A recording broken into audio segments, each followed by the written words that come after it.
고린도전서 묵상일기 120번째. 우리의 잘됨은 엎드림에서 옵니다. 고린도전서 15장 27절로 28절. 성경에 이르기를 하나님께서 모든 것을 그의 발 아래 굴복시키셨다 하였습니다. 모든 것을 굴복시켰다고 말할 때에는 모든 것을 그에게 굴복시키신 분은 그 가운데 들어있지 않은 것이 명백합니다. 그러나 모든 것이 하나님께 굴복당할 그때에는 아들까지도 모든 것을 자기에게 굴복시키신 분에게 굴복하실 것입니다.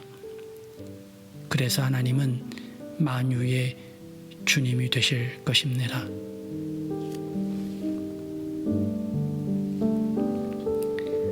좋은 아침입니다. 최근 교회 발코니 시멘트 바닥 사이에 뜻밖의 푸른 풀들이 자라는 것을 보았습니다. 신기하게도 어느 틈인가를 헤집고 잡초가 자라고 있더라고요. 잡초의 생명력은 참 대단하다는 생각이 들었습니다. 그리고 또한 아무도 예상하지 못한 메마른 땅의 생명처럼 어쩌면 선한 것 하나 없는 이 세상에 정해진 허무함 속에서 뜻밖의 생명력으로 살아가는 것이 우리 그리스도인의 삶이 아닐까 싶습니다.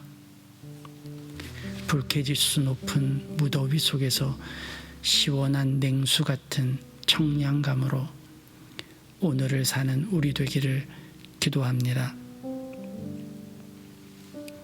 유대인들의 전통적 사상을 가지고 그리스도가 메시아임을 설명했던 바울은 또다시 구약의 말씀을 가지고 한 가지 중요한 논리 하나를 전개합니다.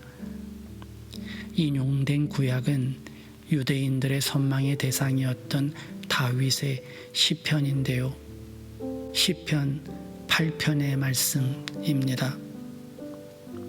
주님께서 손수 만드신 저 큰 하늘과 주님께서 친히 달아놓으신 저 달과 별들을 내가 봅니다.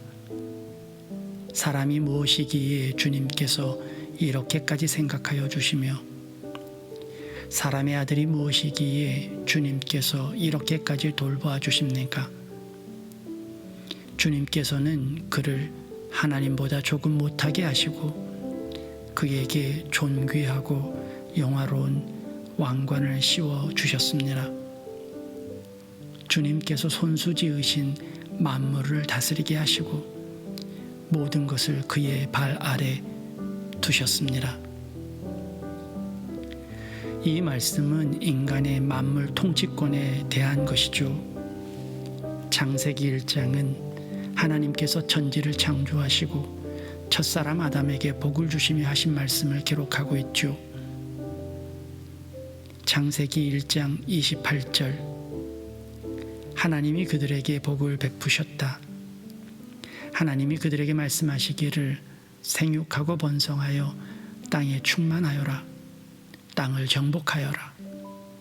바다의 고기와 공중의 새와 땅 위에 살아 움직이는 모든 생물을 다스려라 하셨다. 인간은 하나님 아래에서 만물을 다스릴 권세를 지녔습니다. 어쩌면 가장 연약한 육체를 가지고도 크고 강하고 광대한 땅과 생명들을 다스릴 자격을 가졌던 셈이죠. 그런데 그 권세가 죄로 인해 힘을 잃어버렸습니다. 마치 머리를 깎이고 힘을 잃은 삼손처럼 하나님을 떠나 나라를 잃은 유대 백성처럼 그 귀중한 권세를 인간이 잃어버린 것이죠. 그런데 그 귀중한 권세를 다시금 회복해야 하는 사건이 벌어졌습니다. 그것이 십자가의 사건입니다. 오래전 다윗은 시편 8편에서 인간의 권세에 대한 창세기 이야기를 떠올리며 말하고 있죠. 그러나 그가 말하는 인간의 권세는 잃어버린 권세에 대한 미련이 아니었습니다. 그는 지금 예언을 하고 있는 것입니다. 한 사람에게서 죽음이 왔듯이 한 사람에게서 생명이 온다는 사실을 고백하고 있는 것이죠. 그래서 다윗의 시편에 등장하는 사람, 그리고 사람의 아들은 곧 그리스도를 의미합니다. 그로 인해 우리는 세상을 다스릴 권세를 회복한다고 예언하는 거죠. 오늘 본문은 이것을 받아 바울이 우리에게 전하는 메시지가 담겨 있습니다. 하나님은 사람에게 세상을 다스릴 권세를 주셨죠. 어쩌면 모든 것을 할 수 있는 권세인지도 모릅니다. 그러나 그 권세는 하나님 아래 있을 때만 가능한 권세였습니다. 마치 연줄에 매달려 묶인 연만이 하늘을 자유로이 날 수 있는 자유를 얻는 것과 같이 말이죠. 그런데 그 권세를 오해한 첫 사람은 더 큰 자유를 꿈꾸며 그 연줄을 끊어 버렸습니다. 그 결과는 설명할 필요가 없는 나락이었죠. 바울은 그 점을 짚고 있습니다. 모든 죽음을 이기시고 모든 권세를 부여받은 하나님의 아들 예수 그리스도께서도 아버지 하나님 앞에 순종하고 엎드리는 분임을 강조한 것입니다. 이런 말이 있죠. 잘 받을 줄 알아야 잘 줄 줄도 안다고요. 사랑받는 사람이 사랑을 할 줄도 알죠. 복종할 줄 알아야 다스릴 줄도 압니다.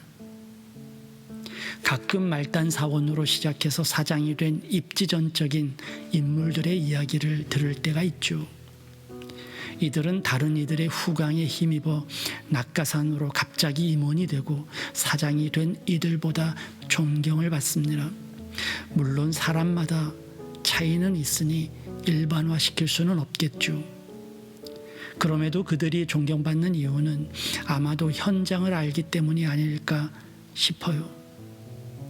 어려움을 알고 아픔을 알고 서름을 아는 사람이기 때문입니다. 고개 숙일 줄 아는 사람이 존중받고 엎드릴 줄 아는 사람이 존경받습니다. 어쩌면 이는 예수님께서 말씀하셨던 낮은 자리와 관련이 있을지도 모릅니다. 어쩌면 이는 예수께서 인간의 몸을 입고 이 땅에 오신 이유와도 연관이 있을지도 몰라요. 들을 줄 아는 사람이 말에 힘이 있고요. 섬길 줄 아는 사람이 섬김받는 자리에 서는 법입니다. 세상에 유와 독조는 없습니다. 나 혼자 잘나서 태어난 것이 아닙니다. 태어났다면 보내신 이가 있고 존재한다면 허락한 이가 반드시 있습니다. 창조에는 시작이 있고 그 시작에는 하나님이 계시죠. 우리의 시작은 그래서 하나님이어야 합니다. 그 복종이 우리의 시작이고 그 엎드림이 우리의 기초예요. 우리의 잘됨은 그 엎드림에서 옵니다.